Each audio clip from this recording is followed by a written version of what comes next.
নমস্কাৰ, মোৰ channel পেৰেডি kitchen চেনেলটোলৈ আপোনালোক সকলোকে নমস্কাৰ। মই আজি খাৰলি বনাম। খাৰলিৰ কাৰণে মই সৰিয়হ লৈছোঁ। এইটো বজাৰত কিনিব পাৰি। বেহাৰৰ পৰা মিঠাতেল ওলোৱাৰ পিছত এইটো সৰিয়হ হয়। এই সৰিয়হটো মই কিনি লৈছোঁ। তাৰপিছত মই এখন কলপাত লৈছোঁ। এই কলপাতখন ধুই লৈছোঁ আৰু মই ৰ'দত কলপাতখন শুকাবলৈ দিওঁ, কাৰণ কলপাতখন শুকালে লেৰালা পৰিলে বান্ধিবলৈ ভাল হয়, গতিকে মই শুকাবলৈ দিছোঁ। এতিয়া মই সৰিয়হখিনি এটা বাতিত শিকাই থওঁ, কাৰণ যদি সৰিয়হৰ পৰা বনোৱা যায়, সৰিয়হটো গুড়া কৰিলে হৈ যায়।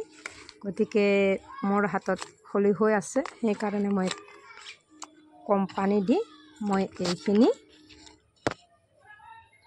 ভিজাই ৰাখিছোঁ। কিছু সময় এনেকৈ ভিজি থাকক। এতিয়া সৰিয়হখিনি পানীত ভিজাই থৈ থোৱাখিনি অলপ ভিজিছে, গতিকে ইয়াত মই এইখিনি কলৰ বাকলিৰ খাৰ আছিলে,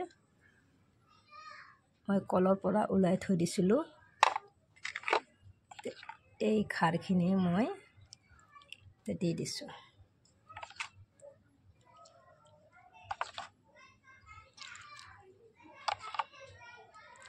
ইয়াতে ভালদৰে ভিজি থাকক, কাৰণ পানী মই বেছি দিয়া নাই। পানী দিলে অলপ পানী বেছি হ'লে অসুবিধা হ'ব, গতিকে মই পানী কম কৰি দি অকণমান সময় ৰাখি থৈ দিছিলোঁ। এতিয়া মই কলৰ খাৰখিনি দি দিছোঁ। ইয়াত মই অকণমান নিমখ দি দিছোঁ, লগাখিনিহে, আৰু ইয়াত মই জলকীয়াৰ গুড়া দি দিছোঁ। এতিয়া এনেকৈ মই কিছু সময় থাকিবলৈ দিওঁ। এতিয়া মই এইখিনি অকণমান হাতেৰে পিটিকি দিওঁ, মানে ভাঙি দিওঁ, আৰু ভাঙি দিয়াৰ পিছতো মই কিছু সময় ৰাখি দিম। এনেকৈ কিছু সময় থাকক। এতিয়া এইখিনি ভালদৰে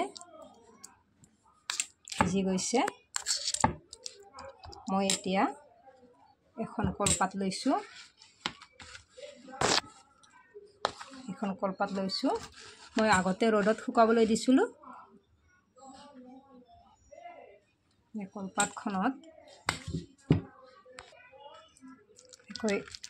দি দিলোঁ।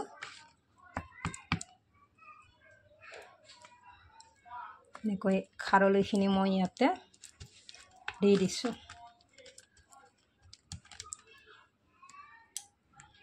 আৰু এনেকৈ মই পাতটো মেৰাই লৈ ইয়াত গাঁঠি দিম। মই এনেকৈ গাঁঠি দিলোঁ, আৰু এনেকৈ মই 2-3 দিন ৰাখি দিম, আৰু তাৰপিছত খাবলৈ বৰ ভাল হ'ব।